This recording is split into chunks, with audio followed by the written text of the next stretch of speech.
భారతదేశంలో భర్తలకు రక్షణ కరువైందా అంటే అవుననే చెప్పాలి. ఎందుకంటే ఈ మధ్య జరిగిన కేసుల్ని చూస్తే మనం ఖచ్చితంగా అవుననే అంటాం. ఎందుకు అనంటే మొన్న జరిగిన మేఘాలయలో కావచ్చు, అంతకుముందు జరిగిన అంటే 2 మంత్స్ బ్యాక్ జరిగిన హనీమూన్ అంటే డ్రమ్ములో ప్రియుడితో కలిసి చంపేసి మరి ఊరంతా తిరిగిన ప్రేయస్‌ది కావచ్చు. ఇంకో పక్క ఇవాళ కూడా 18 సంవత్సరాలు అతనితో కాపురం చేసి ఈరోజు అతన్ని హతమార్చింది భార్య. అసలు ఇలా ఎందుకు ఇంత ధైర్యంగా మహిళలు బయటికెళ్ళి అంటే వాళ్ళు హింసిస్తున్నారా? లేదా? లేకపోతే వేరే వాడి మోజులో పడి ఇలాంటివి చేస్తున్నాడా? అంటే మరి ఇవన్నీ చేస్తున్న ముందు ఎందుకు ఆలోచించట్లేదు? ఇంత ధైర్యంగా ఎలా చేస్తున్నారు? వాళ్ళకింత ధైర్యం ఎలా వచ్చింది అనేది మనం ఖచ్చితంగా విశ్లేషించాలి. సో, దీని గురించే మనతో పాటు మాట్లాడడానికి X senior police officer Reddanna గారున్నారు. ఆయనతో మాట్లాడే ప్రయత్నం చేద్దాం. నమస్తే సార్. నమస్తే అండి. సార్ మీరు చెప్పండి. అంటే ఈ మధ్య చూస్తున్నాము ఒక 30 మర్డర్‌లు జరిగితే ఆ 30 మర్డర్‌లో మొత్తం భర్తలది ఉంది. ఒక 2, 3 మర్డర్‌లు వేరే వాళ్ళవి ఉన్నాయి. ఒక భర్తది మొన్న మనము మాట్లాడుకోవచ్చు. ఇలా భార్యను చంపిన భర్తల కంటే భర్తలను చంపుతున్న భార్యలదే ఎక్కువుంది.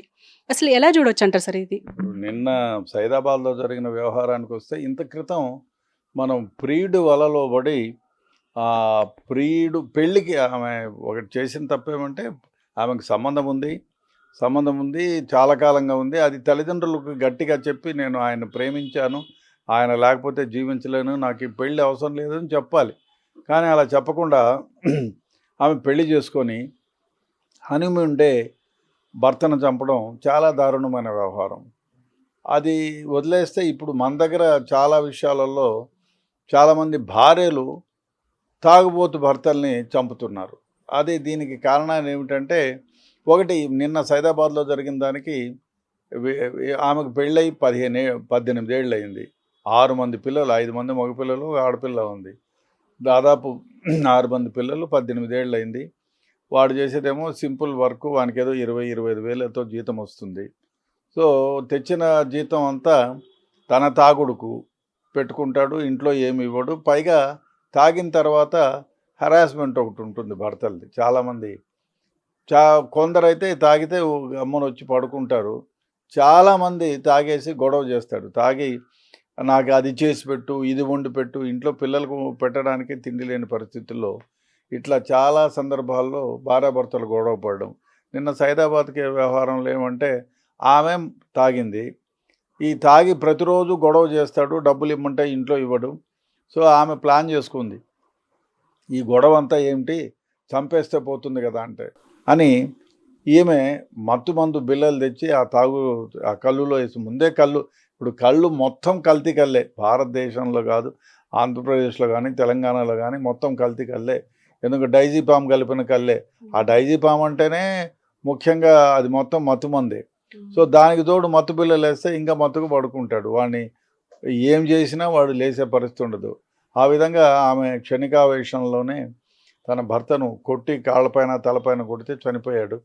చనిపోయినా ఆమె ఎవరికి చెప్పుకోకుండా ఆ భర్తని దహన సంస్కారాలు చేసే ప్రయత్నాలు చేసింది. ఆ తర్వాత వాళ్ళ బంధువులకు తెలిసి వాళ్ళు కంప్లైంట్ ఇస్తే వచ్చింది. ఇలా వ్యవహారాలు ఎందుకు జరుగుతున్నాయి అంటే, ఒకటి తాగినప్పుడు విచక్షణ జ్ఞానాన్ని కోల్పోతున్నారు. ఒకటి తాగిన తర్వాత నేను ఈ విధంగా చేసి భర్తనో లేకపోతే భర్తను భార్యో చంపితే పట్టుబడితే నా గతి ఏమవుతుంది, నేను జైలుకి పోతాను, పిల్లల గతి ఏమిటి, వాళ్ళు ఏ విధంగా ఉంటారు, వాళ్ళు ఆర్ఫన్స్ అయిపోతారు, వాళ్ళని ఎవరు చూసుకుంటారు అనే దాని గురించి అస్సలు ఆలోచన చేయటంలా. అతి ముఖ్యంగా ఈ క్షణికావేశంలో స్పర్ ఆఫ్ ది మూమెంట్లో ఏదో చేసి, కొందరైతే అమీన్పూర్లో అయితే బాయ్ ఫ్రెండ్ మోజులో పడి ఆమె అన్నిటినీ మర్చిపోయి పిల్లలకు విషం ఇచ్చి, భర్తకు ప్లాన్ చేసింది విషం ఇవ్వడానికి, వాడు తినకుండా పెరుగన్నం ఏదో తినేసి వెళ్ళిపోయాడు. సో పిల్లలకి పెట్టేసింది, చంపేస్తే తను భర్తను కూడా చంపాలని ప్లాన్ చేసింది. సో వీళ్ళేమో కొందరైతే ప్రియుడి మోజులో పడి, మరికొందరేమో క్షణికావేశంలో ఈ విధంగా ఏ విధంగానైనా భర్తను భార్య కానీ భార్యను భర్త కానీ చంపితే తర్వాత జీవితం ఏమిటి అనే దాని గురించి ఎవ్వరూ ఆలోచన చేయటం లేదు. మీరు ఎన్ని కేసులను తీసుకోండి, ఒక ముసలావిడ ఎవరినో ఒక ముసలావిడ ఏం చేసింది, చేసుకొని మా తండ్రి కొడుకుని, ఆ తర్వాత మనవడిని ఇద్దరిని ఆమె ప్రోత్సహించింది. ఏందిరా ఆ అమ్మాయి ఒక హరిజనుని అబ్బాయిని పెళ్లి చేసుకుంది, మీ బ్రతికెందుకు అని చెప్పి ప్రోత్సహిస్తే ఆమె ఆమె మాటలు నేసిపోయి ఆ అబ్బాయిని చంపేసి తీసుకొని వచ్చి చూపించినారు, చూడు మేము చంపుకొని వచ్చాం పెద్ద ఇదిగా అని. తర్వాత ముసలామె జైల్లో ఉంది, ఆయన జైల్లో ఉన్నాడు, వాళ్ళ అబ్బాయి జైల్లో ఉన్నాడు. ఇప్పుడు ఏమైపోయింది? సో ఏమవుతుంది, ఎవరైనా ప్రేరేపిస్తేనో క్షణికావేశం లేనో తర్వాత జీవితాన్ని గురించి ఆలోచన చేసుకునేటువంటి మనస్తత్వాలు కావు. ముఖ్యంగా ఏదైనా ఒక యాక్ట్ చేస్తే దీని ప్రతిఫలం ఏ విధంగా ఉంటుంది, ఒకవేళ నేను ఎవరినైనా చంపితే ఆ తర్వాత తను ఎట్లయినా పోలీసులకు చిక్కుతాడు, జైలుకు పోతాడు. అంతెందుకు, ఆ మిలిటరీ వాడు కూడా భార్యను చంపి ముక్కలు చేసి అదేదో ఏ విధంగా అయితే తప్పించుకోవాలని దీంట్లో స్మార్ట్ ఫోన్లో how to kill A person అంటే మీకు వస్తుంది, ఏ విధంగా దొంగతనాలు చేయాలంటే వస్తుంది, మీరు ఏ భదవ ప్రశ్న వేసినా దానికి సమాధానం వస్తుంది. సో దాన్ని బట్టి చూసి తను ముక్కలు చేసి నీళ్ళల్లో కలిపి ఏదో చేశాడు, చివరికి అరెస్ట్ అయ్యాడు. మీరు ఒకటి గుర్తించాలా, సమాజంలో ఎవరైనా ఎటువంటి చెడ్డ పని చేసినా డెఫినెట్గా మిమ్మల్ని ఇది ఏదైనా పోలీస్ డిపార్ట్మెంట్లో కానీ వేరే వాళ్ళు కానీ మిమ్మల్ని గుర్తిస్తారు. మీ కేసు ఎంత మీరు పకడ్బందీగా చేసినా మిమ్మల్ని డెఫినెట్గా మీ కేసులో క్లూస్ అన్నీ కూడా పోలీసులు గుర్తిస్తారు. ఎందుకంటే ఇవాళ రేపు lot of technology is there. మీరు ఎటువంటి క్రిమినల్ అయినా, ఎటువంటి మీరు దొంగతనం చేసినా, మానభంగం చేసినా, మర్డర్లు చేసినా ఏదో ఒక క్లూ మీరు స్పాట్లో వదిలిపెట్టాల్సిందే. ఇది ప్రిన్సిపల్. కాబట్టి దాన్ని ఆలోచించండి. మీరు ఆలోచించకుండా ఇటువంటివి చేస్తే తర్వాత జైల్లో పోయిన తర్వాత జీవితాంతం పశ్చాత్తాపడాలి. అందుకని ఈమె చంపేసింది క్షణికావేశంలో. ఏమైపోయింది, ఆమెను అరెస్ట్ చేస్తారు, పిల్లలు ఏమైపోతారు, 6 మంది పిల్లలు ఏమైపోతారు.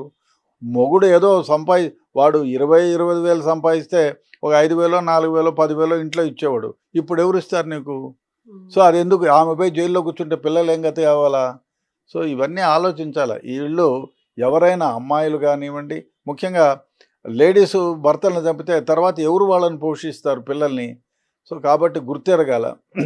అంటే ఇప్పుడు ప్రస్తుతం మద్యం విషయం పక్కన పెడితే ప్రియుడు మోజులో పడి ఎక్కువ కేసులు ఇవి బయటకు వస్తున్నాయి. మనం రీసెంట్గా ఉత్తరాఖండ్ తీసుకోవచ్చు, డ్రమ్ములో కుక్కేసి చంపేశారు, ముక్కలు ముక్కలుగా నరికేసి. అండ్ రీసెంట్గా మేఘాలయ కావచ్చు.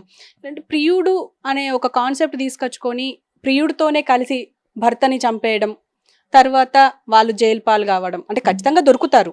ఇవన్నీ ఎందుకు మారుస్తున్నారు? అండ్ పెళ్ళైన కొన్ని రోజులకే భర్తల్ని చంపడం, అంటే కొన్ని సంవత్సరాల తర్వాత అయినా చంపేయడం, అంటే ఇవన్నిటిని మనం ఎలా చూడొచ్చు అంటారు?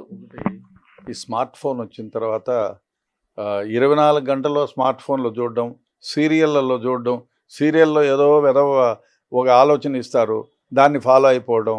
అదేవిధంగా దీంట్లో స్మార్ట్ ఫోన్లో చూసి ఓహో ఈ విధంగా చేస్తే ఈ విధంగా సొల్యూషన్. అందులో మీకు తెలియని వ్యవహారం ఏమంటే, స్మార్ట్ ఫోన్లో మీకు వచ్చే ఆలోచనలకి అనుగుణంగా వచ్చే సమస్యలకి పరిష్కారం అంటూ వచ్చేవన్నీ 90% అబద్ధాలు. మీరు దాన్ని గమనించుకోకుండా ఆ సీరియల్లో ఆమె ఈ విధంగా చంపింది అని చెప్పి ఈ విధంగా జైల్లో నుంచి బయటికి రావచ్చు. ఇవన్నీ ఇట్లా దాన్ని ఫాలో అయితే మీ జీవితాలు నాశనం అవుతాయి. దాని గురించి ఆలోచన చేయడంలో, అరే నేను మర్డర్ చేస్తే డెఫినెట్గా పోలీసులను గుర్తిస్తారు, చట్టం చేతులు చాలా పెద్దవి, మిమ్మల్ని అరెస్ట్ చేస్తారు, మీరు జైలుకి పోతారు, జైల్లో మిమ్మల్ని బయటికి తీసుకురాలేరు, మీ పిల్లలు అనాథలవుతారు అనే దాని గురించి ఆలోచన చేయటంలా. అదేవిధంగా చాలామంది ఏమనుకుంటారంటే, ఈ మర్డర్ చేస్తే నన్ను ఎవరు గుర్తించలేరు, నేను హ్యాపీగా కాళ్ళు ఎగరేసుకొని తిరగొచ్చు అని. అదంతా ఉట్టి అబద్ధం, మీ భ్రమ మాత్రమే. మీరు ఏదన్నా ఉంటే చెప్పుకోవాలి. అయ్యా అది కాకుండా ముఖ్యంగా ఈ ఇల్లీగల్ అఫైర్స్ చాలా ఎక్కువయ్యాయి. క్షణికావేశం, క్షణికానందం, ఈ రెండిటి కోసం. పోనీ మీరు ఇటువంటి చేసేటప్పుడు చంపడం ఎందుకు? పోనీ వద్దండి, నాకు ఇష్టం లేదు మీతో కాపురం చేయడం, నేను నా ప్రియుడితో ఉండిపోతానని చెప్పొచ్చు. అబ్బాయి అయితే నీతో నాకు ఇష్టం లేదు, నేను వేరే అమ్మాయిని లవ్ చేస్తున్నాను, ఆమెతో నీ ఆమె బతుకుతుంది, ఈయన బతకచ్చు. చంపడాలు ఎందుకు? అది కాకుండా ఇప్పుడు ఎవరైనా 18 ఏళ్ళు నిండిన తర్వాత ఒక అబ్బాయి కానీ అమ్మాయి కానీ, పెళ్ళైన అమ్మాయి కానీ పెళ్ళైన అబ్బాయి కానీ ఇంకొకళ్ళతో ఇల్లీగల్ అఫైర్ పెట్టుకున్నా మీరు లీగల్ అఫైర్ పెట్టుకున్నా it is not an offence, అది చట్టరీత్యా నేరం కాదు. అట్లాంటప్పుడు మీరు ఏదేదో చేసేసుకొని వాళ్ళని చంపి వాళ్ళు వీళ్ళని చంపి వీళ్ళని వాళ్ళని చంపిన దానివల్ల పర్యవసానం మీ జీవితం నాశనం అయ్యేదే తప్ప మిగతా ఏమీ కాదు. ఇది గుర్తిరగాల. డెఫినెట్గా దీని గురించి మీరు ఏదైనా యాక్ట్ చేసేటప్పుడు ఇది చేసిన తర్వాత నా బ్రతుకు ఏమవుతుందనేది కొంచెం ఆలోచిస్తే డెఫినెట్గా ఇటువంటివి చెయ్యరు. పోరా మీరు అఫైర్ కావాలి చెప్పండి, భర్తతో వెళ్ళిపోండి హ్యాపీగా. వాడిని చంపడం ఎందుకు, లేదు భార్య ఆమెను ఎందుకు చంపడము, మీరు హ్యాపీగా వెళ్ళిపోండి, విడాకులు తీసుకోండి. ఇప్పుడు 1974-75లో సంవత్సరంలో 2 విడాకుల కేసులు వచ్చేవి. ఇప్పుడు 2 నిమిషాలకు ఒక విడాకుల కేసు వస్తుంది. విడాకులు తీసుకోండి, హ్యాపీగా మీకు కావాల్సిన వాళ్ళతో బ్రతకండి. అదే అలా చేయండి. కానీ క్షణికావేశంలోనూ ఒకరు మోజులో పడో డబ్బుల కోసము ఇంకోళ్ళని చంపడం దారుణం. మీ జీవితాలను మీరు నాశనం చేసుకుంటారనేది మీరు డెఫినెట్గా గుర్తెరగాలి. అంటే సార్ ఇప్పుడు అటు లేడీస్ కానీ ఇటు జెంట్స్ కానీ ఇద్దరు ఒకప్పుడు గృహహింస అంటే అమ్మాయిల పైన మహిళల పైన జరిగేది అని చెప్పేసి అంటారు. ఇప్పుడు అబ్బాయిల పైన కూడా జరుగుతుంది. కానీ ఇప్పుడు ఒకవేళ పోలీస్ స్టేషన్కి వెళ్ళి అమ్మాయి కేసు నమోదు చేస్తే తీసుకుంటారు. సార్ నన్ను నా హస్బెండ్ హెరాస్ చేస్తున్నాడు అంటే తీసుకుంటారు. కానీ హస్బెండ్ వెళ్ళి కేసు పెడతా అంటే ఎందుకు యాక్సెప్ట్ చేయరు సార్? అంటే వాళ్ళకు కూడా కొన్ని సెక్షన్లు ఉండి ఉంటాయి కదా, వాటిని ఎందుకు యూటిలైజ్ చేయరు అంటారు? ఇప్పుడు మన దరిద్రం ఏమంటే మన దగ్గర దానికి చట్టం లేదు. మేల్ హెరాస్మెంట్కి చట్టం లేదు, ఫిమేల్ హెరాస్మెంట్కి చట్టం ఉంది. డెఫినెట్గా దాన్ని ఒక చట్టం తీసుకురావాల్సిన అవసరం ఉంది. అదే కాకుండా ఎవరైనా మీరు హిస్టరీలో మొదటి నుంచి చూసినా భర్తలు భార్యలను హరాస్ చేసినారనేదే కనపడుతుంది. భార్యలు కొన్ని వేల మంది భార్యలు భర్తల్ని హరాస్ చేస్తున్నారు, ఇబ్బంది పాలు చేస్తున్నారు. ఈ జోలికి పోకుండా ఎక్కడో బయట కాలాలు కలిపే భర్తలు కూడా చాలామంది ఉన్నారు. అది డెఫినెట్గా దీన్ని ప్రభుత్వాలు ఆలోచన చేయాలా. గృహహింస స్త్రీలకే కాదు, గృహహింస పురుషులకు కూడా ఉండాలి అనేటువంటిది స్పెషల్ యాక్ట్ ఒకటి తీసుకురావాలి. ఎందుకంటే హింస ఎవరికైనా హింసే. ఇప్పుడు స్త్రీలు పురుషులు సమానత్వం, వాళ్ళకి సమానమైన స్వీట్లు ఇస్తున్నారు, ప్రతి దాంట్లో సమానంగా ఉన్నారు, ప్రతి దాంట్లో సమానంగా ముందుకెళ్తున్నారు. అట్లాంటప్పుడు భార్యలు కూడా భర్తల్ని హింసించిన సందర్భాలు కొన్ని లక్షలు ఉన్నాయి. కాకపోతే చెప్పుకుంటే పరువు పోతుందనేది చాలామంది భయపడి గమ్మునైపోతున్నారు. కొందరు విడాకులు తీసుకుంటున్నారు, కొందరు నోరు మూసుకొని ఉండిపోతున్నారు, కొందరు తమ జీవితాలని ఎందుకు ఈ బాధలే అని తమ జీవితాలని అంతం చేసుకుంటున్నారు. డెఫినెట్గా దీనిపైన ప్రభుత్వాలు ఒక రకంగా ఆలోచన చేసి దీనికి ఒక చట్ట పరిధిలోకి తీసుకురావాల్సిన అవసరం ఎంతైనా ఉంది. అంటే షీ టీం లాగా హీ టీం కూడా ఒకటి రావాలి అంటారా? ఈ టీము కాదు కానీ చట్టంలో ఒక వెలుసుబాటు ఇవ్వాలి. ఇప్పుడు గృహహింస స్త్రీలకు ఏ విధంగా ఉందో భర్తలకు కూడా ఒక హింస అనేది ఏమన్నా ఒక సెక్షన్ యాడ్ చేసి దానిపైన కూడా ప్రోబ్ చేయాలి. చాలా సందర్భాల్లో భర్తల్ని హింసించిన వాళ్ళు ఉన్నారు, కట్టేసి కొట్టిన వాళ్ళు ఉన్నారు, ఇంట్లో తాళం వేసిపోయిన వాళ్ళు ఉన్నారు. కాబట్టి డెఫినెట్గా దీనిపైన ఒక చట్టం రావాలి. డెఫినెట్గా వేధించబడే భర్తలకి కొంచెం వేధించే భార్యల నుంచి విముక్తి కావాల్సిన అవసరం ఎంతైనా ఉంది. మీరు డ్యూటీలో ఉన్నప్పుడు మీరు అంటే ఇలాంటి కేసెస్ ఏమైనా సాల్వ్ చేశారా? అంటే మీ దగ్గరికి వచ్చాయా? అంటే హస్బెండ్ వచ్చి నాకు మా భార్య ఇట్లా ఇబ్బంది పెడుతుంది అని అంటే మీ దగ్గరికి ఏమైనా వచ్చాయా అలాంటివి? 1-2 వచ్చిన సందర్భాలు ఉన్నాయి. ఏదో సర్దుకొని పో, నా భార్య పిచ్చిదండి, వదలదు, కొడుతుంది, జుట్టు పట్టి కొట్టింది, గోడకేసి కొడితే దెబ్బ తగిలిందని వచ్చిన సందర్భాలు ఉన్నాయి. ఇద్దరూ కలిసి పోలీస్ స్టేషన్కి వస్తే ఆమె అప్పర్ హ్యాండ్గా మాట్లాడుతుంటే ఏమైనా ఇదంటే సార్ నేను చెప్పుకోలేను కానీ మొన్న కొడితే తల పగిలిపోయింది చూడండి, కుట్లు పడ్డాయన్న సందర్భాలు ఉన్నాయి. ఏదో సర్దుకుపోయా పిల్లల కోసం చూడు అన్నామే కానీ ఆమె పైన కేసు పెట్టే పరిస్థితి లేదు. ఒకేనొక దగ్గర మాత్రం ఓల్డ్ సిటీలో ఉండగా ఒక ఆమె కొంచెం ఎక్సెసివ్గా తీసుకుంటే ఆమెని వాళ్ళ పెద్దవాళ్ళని పిలిచి చేస్తే ఆమె తర్వాత మళ్ళీ విడాకులు తీసుకున్నారు వాళ్ళు. డెఫినెట్గా చాలా సందర్భాల్లో వస్తాయి పోలీస్ స్టేషన్కి. చాలామంది చెప్పుకోరు. భర్త హింసిస్తే భార్య ఇమీడియట్గా వచ్చి పోలీస్ స్టేషన్లో కంప్లైంట్ ఇస్తుంది. భర్తను భార్య హింసిస్తే బయటకు వచ్చి చెప్పుకోలేరు. ఎందుకంటే మేల్ డామినేటెడ్ సొసైటీ మంది. సో మేల్ డామినేటెడ్ సొసైటీలో ఫిమేల్స్ డామినేట్ చేసి కొడుతున్నారంటే అది చెప్పుకోవడానికి సిగ్గుగా ఉంటుందని చాలామంది చెప్పుకోరు. చాలామంది సర్దుకుపోతారు, చాలామంది తల ఉంచుకొని పోతారు. ఇంకా ఎందుకు కానోళ్ళు విడాకులు తీసుకుంటారు. కాబట్టి డెఫినెట్గా గృహహింస ఏ విధంగా స్త్రీలకు ఉందో పురుషులకి కూడా సమానంగానే ఉంది, అన్నిట్లో సమానమే కాబట్టి. కాకపోతే కేసులు రిపోర్టింగ్ చాలా తక్కువ, మేబీ చేతులపైన లెక్క పెట్టుకోవచ్చు. సార్ అంటే ఇప్పుడు జెండర్ ఈక్వాలిటీ అని ఇప్పుడు ఇంకొకటి కూడా నడుస్తుంది. ఎందుకంటే పురుషులతో సమానంగా మహిళలు కూడా పనిచేయాలి అని చెప్పేసి ఇప్పటికీ అన్ని డిపార్ట్మెంట్స్‌లో మహిళలు ఉన్నారు. ఇలాంటి సమయంలో ఇప్పుడు ప్రతి మగాడు అంటే ఒకవేళ హింసకు గురైతే పోలీస్ స్టేషన్‌కి ధైర్యంగా రావాలి, వచ్చి కంప్లెయింట్ ఇయ్యాలి. కానీ అలాంటి సిట్యుయేషన్ వచ్చే అవకాశం ఉంది అంటారా? ఇంకా రాలేదు. ఎందుకు రాలేదంటే ఈ సమాజంలో నీ వాడికేం ఇప్పుడు చూడండి మీరు, ఇప్పుడు 2 విషయాలు ఇంకా ఇక్కడ మీరు గుర్తుంచుకోవాలా. అమ్మాయి ఏదైనా చేస్తే అంటే అరే ఆ అమ్మాయి తిరుగుబోతు అంటారు. అదే మగవాడు అంటే వాడికేం రా మగ మహారాజు అంటాడు. అక్కడ కొంచెం డిఫరెన్స్ ఉంది కదా, మగవాడికి ప్రయారిటీ ఇస్తున్నారు కదా. మరి ఆడామె తప్పు చేయటం లేదు, ఎవరో ఆమెని హింసించో ఇంకో విధంగానో బలవంతంగానో అనుభవిస్తే అమ్మాయిదే తప్పు అంటున్నారు. బరి తెగించింది అంటారు. నలుగురితో ఫ్రెండ్లీగా ఉండి తిరిగితే బరి తెగించింది అంటారు. అదే మగవాడిని ఆ మాట అనడే, తిరుగుబోతు వెధవా అని అందరూ అనలేరు. వాడు మగ మహారాజు, వాడేం తిరుగుతాడు అంటారు. కాబట్టి అక్కడ వచ్చినట్టే ఇక్కడ కూడా ఈ విధంగా రావాలి. డెఫినెట్గా ఇవాళ కాకపోయినా రేపు సమాజం గుర్తిస్తుంది.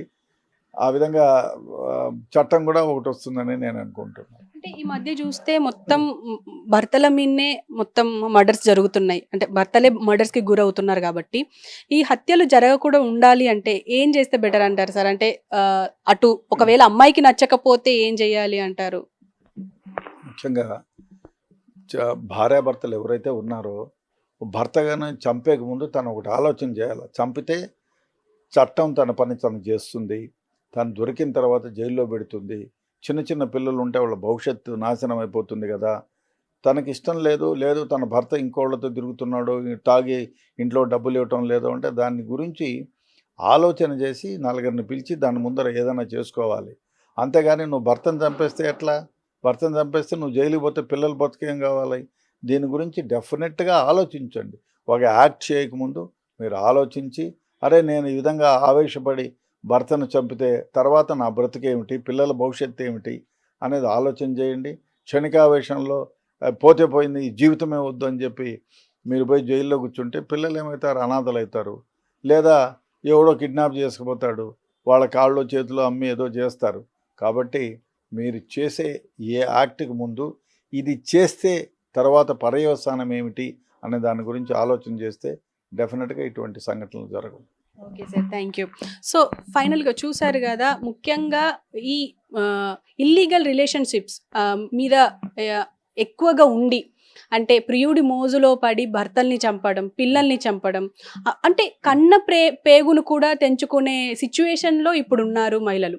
అంటే ముఖ్యంగా ఖచ్చితంగా దీని గురించి ఆలోచించాలి. ఎందుకంటే చట్టంలో ప్రతి లూప్ హోల్ని యూజ్ చేసుకుంటాం అని చెప్పేసి మహిళలు అనుకోవచ్చు, కానీ ఖచ్చితంగా వాళ్ళకి శిక్షలు పడతాయి.